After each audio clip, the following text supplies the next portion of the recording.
இந்த நாட்டுல வந்து டிவோர்ஸ் கேட்டு விண்ணப்பிச்சோம் அப்படின்னா கடுமையான தண்டனைகள் வந்து கொடுப்பாங்களாம். அது எந்த நாடு அப்படின்னு தெரிஞ்சுக்கணுமா?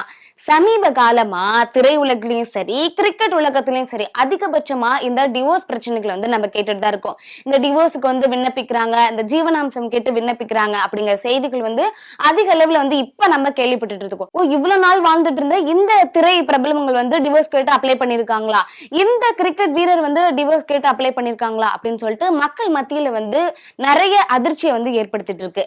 இந்த பிரச்சனை எல்லாம் குறைக்கும் விதமா வடகொரியாவுல ஒரு புதுமையான சட்டங்கள் வந்து கிம் ஜாங் உன் வந்து போட்டிருக்காரு. வடகொரியாவுல ஏற்கனவே கடுமையான சட்டங்கள் தான் இயற்றப்பட்டு இருக்கு. அதுவும் அந்த சட்டங்கள் வந்து பின்பற்றல அப்படின்னா அந்த பின்பற்றாத மக்களுக்கு வந்து கடுமையான தண்டனைகள் வந்து வழங்கப்படும். அது இப்போ புதுமையான சட்டங்களை வந்து இயற்றப்பட்டிருக்காங்களா, அது என்ன அப்படின்னா விவாகரத்து சட்டம் அப்படின்னு சொல்லியிருக்காங்க.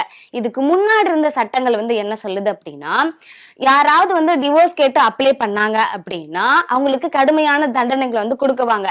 அதுவும் குறிப்பா பெண்கள் வந்து டிவோர்ஸ் அப்ளை பண்ணாங்க அப்படின்னா அவங்களுக்கு கடுமையான தண்டனைகள் வந்து கொடுப்பாங்க.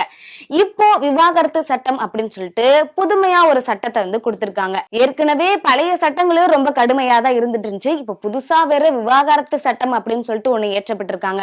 அதுல என்ன வந்து கிம் ஜாங் உன் வந்து சொல்லியிருக்காரு அப்படின்னா, இப்போ நீங்க யாராவது இரண்டு தம்பதியர்கள் வந்து எனக்கு வந்து திருமண வாழ்க்கை போதும்பா, எனக்கும் வந்து வாழ்க்கை வந்து அவங்க கூட தொடர பிடிக்கல, அவங்களுக்கு வந்து என் கூட வாழ்க்கை வந்து இனிமேல் தொடரும் அப்படிங்கிற எந்த விருப்பமும் இல்ல, அதனால ரெண்டு பேரும் மன ஒத்து என்ன பண்றோம் அப்படின்னா டிவோர்ஸ்க்கு வந்து அப்ளை பண்ணிருக்கோம், அதனால நீங்க வந்து எங்களுக்கு வந்து டிவோர்ஸ் கொடுத்துருங்க அப்படின்னு சொல்லிட்டு கவர்மெண்ட்ட போய் கேட்டாங்க அப்படின்னா அந்த கவர்மெண்ட், அதாவது இப்ப ஜிங்கோன் தான் வந்து தலைவரா இருக்காரு, அவர் என்ன பண்ணிருக்காரு அப்படின்னா யாராவது இப்படி வந்து எனக்கு டிவோர்ஸ் கொடுத்துருங்க அப்படின்னு சொல்லிட்டு விண்ணப்பிச்சாங்கன்னு வச்சுங்க, அவங்களுக்கு வந்து கடுமையான தண்டனை கொடுக்கணும் அப்படின்னு சொல்லியிருக்காங்க. ஆண்களை விட பெண்களுக்கு தான் அங்க அதிக தண்டனை வந்து கொடுத்துட்டு இருக்காங்க. ஏன் அப்படின்னா இப்போ வந்து ஒரு பெண் வந்து நான் உடல் ரீதியா அதிகமா வந்து பாதிக்கப்படுறேன், என்னை வந்து கஷ்டப்படுத்துறாங்க, என்னை அடிக்கிறாங்க அப்படின்னு சொல்லிட்டு டிவோர்ஸ் கேட்டா கூட அந்த டிவோர்ஸ் கேட்ட பெண்மணிக்கு தான் அதிக தண்டனை கொடுக்கறதா முன்னாடி இருக்க சட்டத்துல வந்து இருந்துச்சு.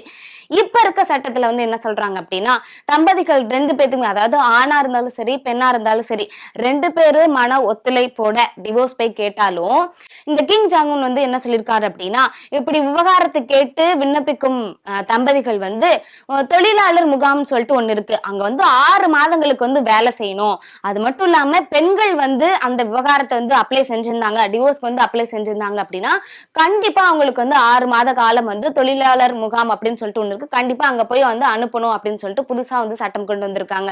இப்ப இருக்க டிவோர்ஸ் சட்டத்துல சரி, அது ஆணா இருந்தாலும் சரி பெண்ணா இருந்தாலும் சரி, ரெண்டு பேத்துக்கு சமமான கடுமையான தண்டனைகள் வந்து கொடுக்கப்படும்.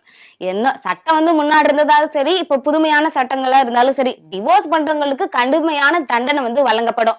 இப்போ அந்த தொழிலாளர் முகாம்களுக்கு வந்து அந்த ரெண்டு பேரையும் அனுப்பி வச்சு என்ன பண்ணுவாங்க அப்படின்னா அங்க கடுமையான வேலைகள், அதாவது ஓய்வே கொடுக்காம போதுமான அளவு வந்து உணவு கொடுக்காம என்ன பண்ணுவாங்க அப்படின்னா கடுமையான வேலைகள் வந்து வாங்குவாங்க. அதனால போதும்பா, அதுக்கு நம்ம முன்னாடி இருந்த வாழ்க்கையே பரவாயில்ல, நம்ம வந்து கஷ்டப்பட்டாலும் இனிமேல் டிவோர்ஸ் கேட்டு அப்ளை பண்ண வேணாம் அப்படிங்கிற மனநிலைமைக்கு அவங்க ஆகிரணும் அப்படிங்கிறதுக்காக கடுமையான சட்டங்கள் வந்து கொண்டு வந்திருக்காங்க. ஓய்வுங்கிறதே அந்த வேலையில கிடையவே கிடையாது, அது மாதிரி போதுமான உணவு வந்து கொடுக்க மாட்டாங்களாம். இப்படி கடுமையான சட்டங்கள் வந்து இயற்றப்பட்டிருக்காங்க.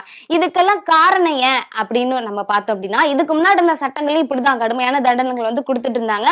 இந்த டிவோர்ஸ் சட்டம் வந்து கொண்டு வரதுக்கான காரணமா கிம் ஜாங் உன் என்ன சொல்றாரு அப்படின்னா, கொரோனா காலகட்டத்துக்கு அப்புறமா அதிகமா வந்து டிவோர்ஸ் வந்து விண்ணப்பிக்கும் தம்பதியினர் வந்து அதிகமாயிட்டாங்க. சோ இது என்ன பிரச்சனை ஆகுது அப்படின்னா அவங்க கூடியிருக்க குடும்பங்களும் சரி சமூகத்திலயும் வந்து அதிகமான பிரச்சனைகள் வந்து ஏற்படுதான். அதாவது அந்த குடும்பத்துல இருக்கவங்களை வந்து மன உளைச்சலுக்கு ஆளாக்குறாங்களாம், அது மட்டும் இல்லாம சுத்தி இருக்க பொதுமக்களும் வந்து மன உளைச்சலுக்கு ஆளாக்குறாங்களாம். இந்த ரெண்டு தம்பதினால இப்படி ஒரு சமூகத்துக்கு வந்து பிரச்சனை ஏற்படுது அப்படிங்கறதுனால இந்த பிரச்சனையை வந்து குறைக்கணும், இப்படி கடுமையான சட்டங்கள் போட்டாங்க அப்படின்னா டிவோர்ஸ் அப்ளை பண்றது கம்மியாகும் அப்படிங்கிறதுக்காக இப்படி புதுசா என்ன பண்ணிருக்காங்க அப்படின்னா டிவோர்ஸ் சட்டம் அப்படின்னு சொல்லிட்டு அறிமுகப்படுத்திருக்காங்க. அது மட்டும் இல்லாம இந்த டிவோர்ஸ் சட்டத்துல வந்து முக்கியமா வந்து பெண்களுக்கு தான் கடுமையான தண்டனை வந்து கொடுக்கப்படும் அப்படிங்கறத கிம் ஜாங் உன் வந்து அறிவிச்சிருக்காரு.